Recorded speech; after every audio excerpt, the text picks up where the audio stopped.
Meledak, ini AGH40 yang mana sebelum ni cari Toyota Alphard tapi rasa nak convert je daripada AGH30. Fikirkan dulu sebelum buat. Kerana pihak insurans dah nampak, adjuster dah nampak, boleh kena blacklist. Sila hari kereta kena claim sendiri duit. Lagi modal, lagi besar. Ambil ni saja, fully original. Yang ni adalah AGH40 2023. Yang model ni didatangkan dengan enjin 2.5 juga. Tapi body baru, safety pun lebih advance dari model lama. Untuk sport rim dia original macam ini. Rupa paras tak nak tengok. Kita cerita benda lain. Yang ni dah ada blind spot monitoring. Ini tahun 2023 nah. Mesti dah adanya sebab dia dah upgrade daripada version lama. Untuk bahagian interior, kita nampak dia punya dashboard dia dah ala-ala macam sebuah sedan. Dah tak nampak macam MPV yang dia punya ice line dia lebih tinggi. Untuk meter dia memang canggih lah. 360 camera dah ada dan juga reverse camera dah ada. So dah tak perlu add-on.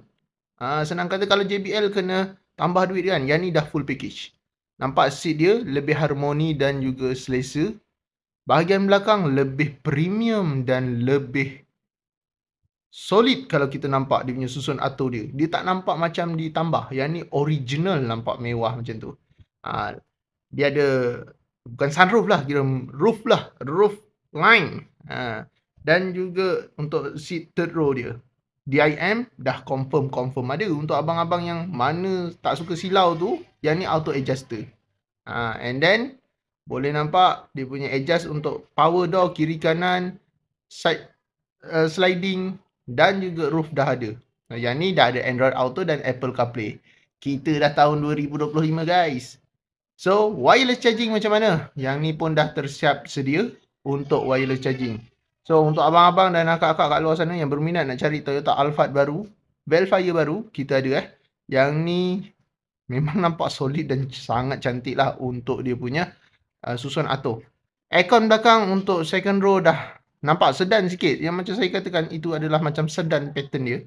Dan juga yang kita ada ready stock ni ada tayar spare. So berminat hubungi saya di 017 714 560.